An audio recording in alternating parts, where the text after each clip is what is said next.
Em entrevista ao portal Poder 360, a ministra da Agricultura, Tereza Cristina, disse que o consumidor brasileiro deve se acostumar com o aumento no preço da carne nos últimos meses, que teve alta de 5% a 26%, dependendo do corte. Abro aspas. Vai ter uma estabilização, não vai ter mais essas puxadas, mas não tem perigo de voltar ao que era. Mudou o patamar, já tinha mudado o da soja, do milho, a carne ficou por 3 anos com valor muito baixo. Isso faz com que o mercado sinta mais essa subida, fecho aspas.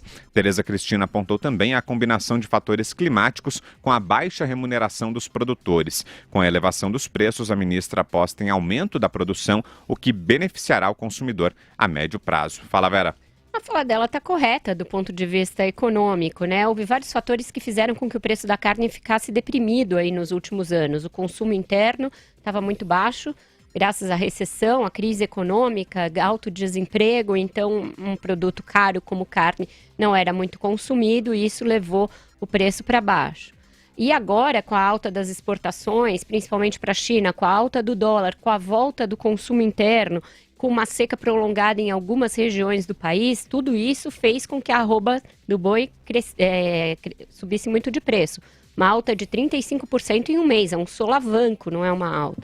Mas isso acontece em mercados em que o preço flutua, de livre economia e de liberalismo de preços. Então, a ministra está certa, não há muito a fazer numa economia sem controle estatal, tem de deixar flutuar. A inflação brasileira está dentro do controle, está abaixo da meta, mesmo com esse preço, com o preço da alta dos combustíveis em razão do dólar, outros preços que podem subir aí nesse final, não acredito que a gente vai estourar a meta de inflação.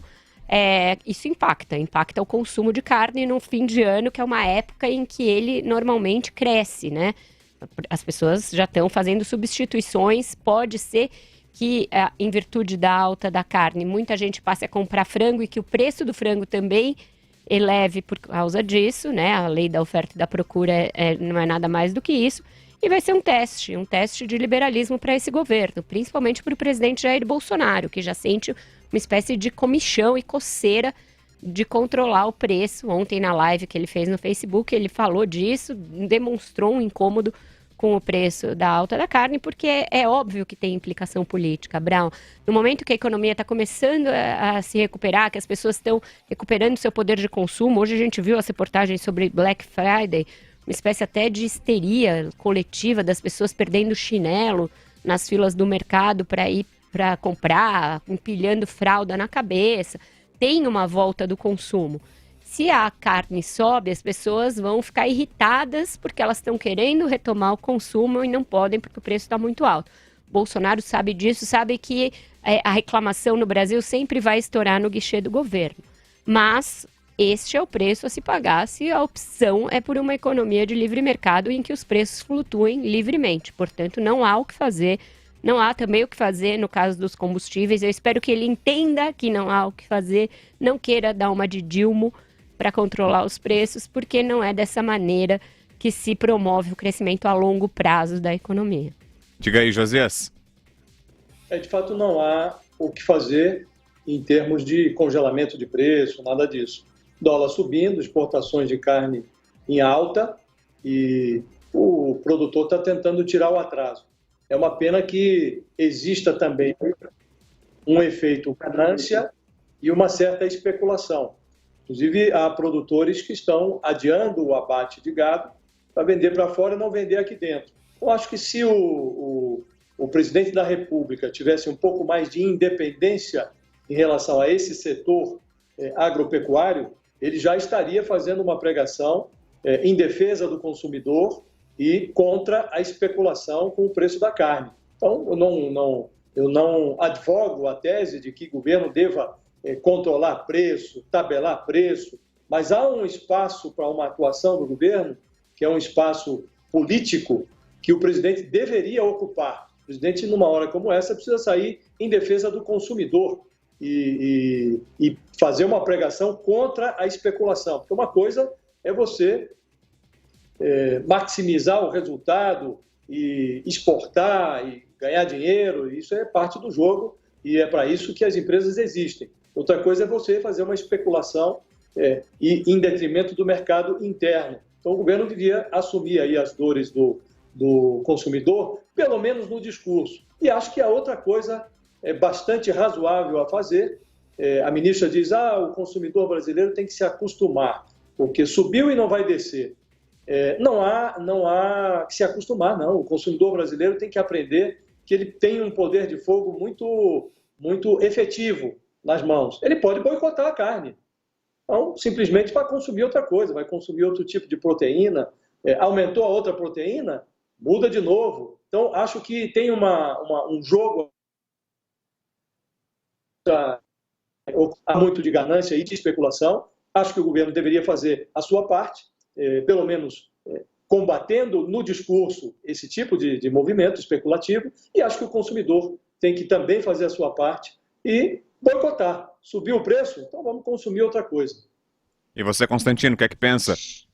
Olha, eu estou feliz porque o 3-1, o 3 em 1 às vezes acaba sendo 2 em 1, eu sou voto minoritário em certas pautas, mas dessa vez eu me uno à explicação irretocável da Vera e discordo totalmente de que o governo deva intervir e combater especulação. Especulação vem de especulare, é olhar o futuro, todos nós especulamos todo dia. Quando a gente sai de casa com um guarda-chuva e não está chovendo, a gente está especulando que vai chover. Isso é parte do jogo, isso não tem nada que ser mexido por conta do governo. O governo não é formado por clarividentes que sabem qual é o preço justo de todos os produtos. Então tem que deixar o livre mercado flutuar. A fala da ministra é perfeita, é realista, preços oscilam, tem mais demanda na China, puxa o preço, teve um problema na oferta, aumenta o preço, é assim que funciona. Eu fico com medo quando o governo quer intervir, como, por exemplo, fez na questão da taxa de juros do cheque especial. Tem condições ali peculiares, é um mercado meio oligopólio, é uma taxa indecente de usura, quase uma agiotagem ilegal, mas tem que atacar as causas. Tem que ver o que está acontecendo no setor, por que tem pouca concorrência, por que tem muita demanda por esse tipo de crédito. Falta educação financeira, as famílias estão desesperadas e caem na mão desses agiotas legais. Enfim, tem que atacar as causas estruturais dos problemas. Não adianta quebrar o termômetro, não adianta atacar o sintoma. É a mesma coisa para o preço da carne, é a mesma coisa para o preço da gasolina, que subiu tanto, em boa parte por conta do câmbio. Então, os preços oscilam. O que eu não queria é o governo realmente fazendo o que fez aquele Márcio Holland, lá do governo da Dilma, falando que troquem carne por ovo. Né? Uma coisa meio Maria Antonieta ao estilo moderno.